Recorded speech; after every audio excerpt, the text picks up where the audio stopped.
बहिणींना, आमच्या लाडक्या बहिणींना त्यांच्या 10 लाख खात्यांमध्ये या ठिकाणी पैसा जमा करायला बटन दाबली आणि आपण पाहू शकता सगळे मेसेजेस येणं सुरू झालेलं आहे।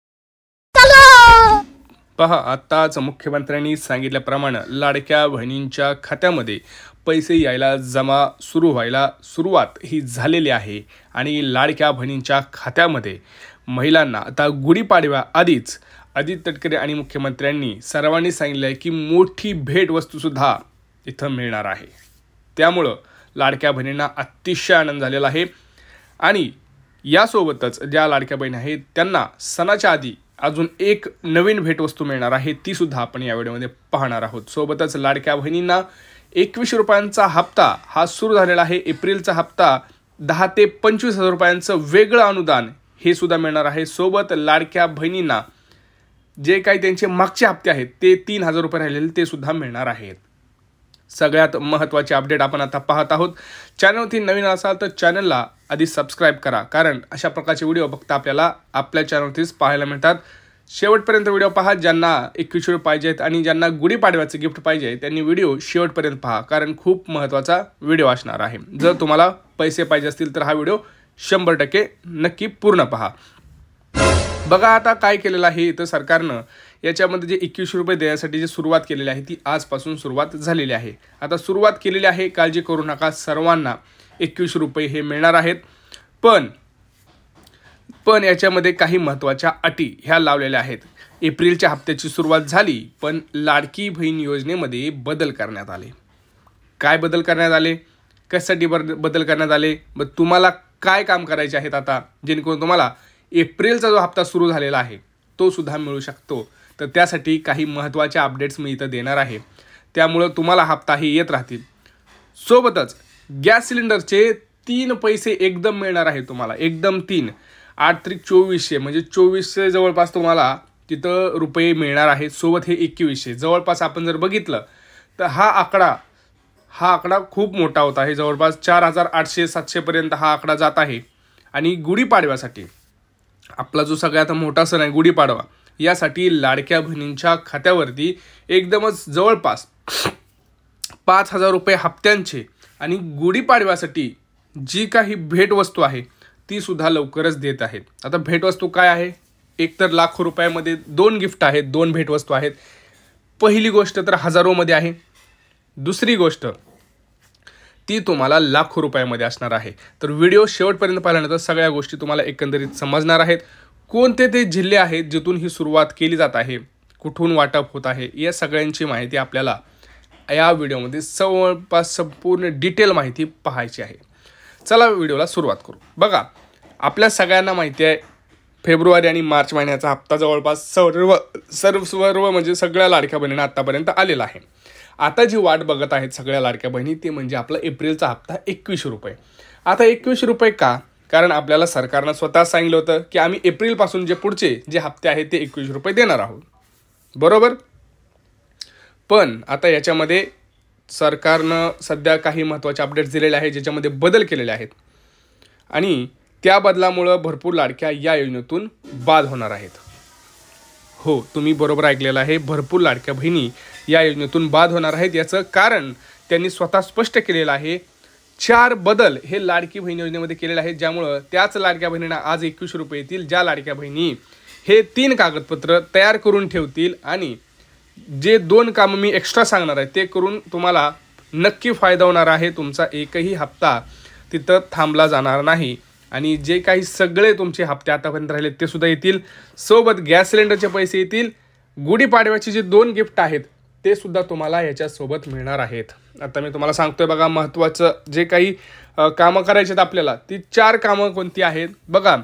एप्रिलचा हप्ता 21 रुपये द्यायच्या मागचं सरकारचं धोरण तर समजलं आता आणि सर्व लाडक्या बहिणींना आनंदाची बातमी आहे। परंतु ज्या लाडक्या बहिणी आता मी जे सांगतोय ह्या 3 गोष्टी करणार त्याच लाडक्या बहिणींचं नाव यादीत असणार आणि तुम्हाला जर स्वतः तुम्ही ह्या यादीत तुमचं नाव आणू शकताय त्यासाठी तुम्हाला ह्या फक्त 3 गोष्टी करायच्यात, फक्त 3 गोष्टी। चला बघा काय 3 गोष्टी आहेत। पहिली गोष्ट आहे तुमचं अर्ज पडताळणी होत आहे। अर्ज पडताळणीमध्ये पहिली गोष्ट तुमच्याकडून जी मागितली जात आहे ती आहे तुमचं उत्पन्नाचा दाखला. पहिली गोष्ट, उत्पन्नाचा दाखला काढून ठेवा, कारण सरकारनं असं सांगितलं आहे आता ही जी योजना आहे ही फक्त लाडक्या बहिणीसाठी योजना असणार आहे, गरजू लाडक्या बहिणीसाठी जिचं उत्पन्न 2.5 लाख आहे. मग त्यांनी सरळ सांगितलं आपल्याला काय कुठल्या कागदपत्रांची पूर्तता करायची आहे. बघा, अर्ज पडताळणी होते, घरी येऊन अंगणवाडी का सेविका तुमची अर्ज पडताळणी करणार, पण ते काय करणार, तुमच्याकडनं कागदपत्रच घेणार. आता कागदपत्र बनवायचं आपल्याच हातात आहे, त्यामुळं जर जे कोणी कागदपत्र बनवतील त्यांचं नाव यादीत असणार, जे नाही बनवणार त्यांचं यादीत नाव नसणार. त्यामुळं पहिली गोष्ट, जर तुम्हाला हप्ता पाहिजे असेल तर प्रॉपर कागदपत्र बनवा. पहिलं कागदपत्र तुम्हाला बनवायचं आहे उत्पन्नाचा दाखला. हो, कारण उत्पन्नाचा दाखला खूप महत्त्वाचा आहे. आता बघा, ज्या दुसऱ्या जी कागदपत्रांची पूर्तता आहे ती आपल्याला स्वतः आदिती तटकरे मॅडम यांनी सांगितलेलं आहे. कोणत्या जिल्ह्यात वाटप होणार, कोणत्या लाडक्या बहिणींना वाटप होणार, कशा प्रकारे ते वितरण असणार आहे, सर्वांची माहिती स्वतः आदिती तटकरे मॅडम यांनी दिली आहे. व्हिडिओ संपूर्ण पहा, तुम्हाला संपूर्ण माहिती समजणार आहे. तो 2100चा हप्ता मिळणार का महिला? त्या संदर्भातली भूमिका पण राज्याचे मुख्यमंत्री देवेंद्रजी फडणवीस साहेबांनी, उपमुख्यमंत्री शिंदे साहेबांनी आणि दादांनी सुद्धा स्पष्ट केलेली आहे की नवीन अर्थसंकल्प आपण शेवटी ज्या वेळेला रकमेची वाढ किंवा इतर बाबी म्हणत असतो त्या रँडमली वर्षाच्या कुठल्याही कालावधीमध्ये होत नसतात.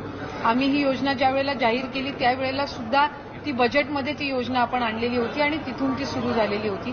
त्याच्यामुळे नवीन अर्थसंकल्पीय अधिवेशन ज्या वेळेला येईल, ज्या वेळेला बजेट तयार केलं जाईल, त्या संदर्भातला जो सकारात्मक निर्णय आहे तो त्यावेळेला निश्चितपणाने घेण्यात. काही आमच्याकडे ज्या तक्रारी आल्या त्या काही स्वतःहून केलेल्या आहेत, काही आम्हाला स्थानिक प्रशासनाकडनं त्यांच्या याच्यामध्ये ज्या आढळल्या त्याच्यामधून आलेल्या आहेत.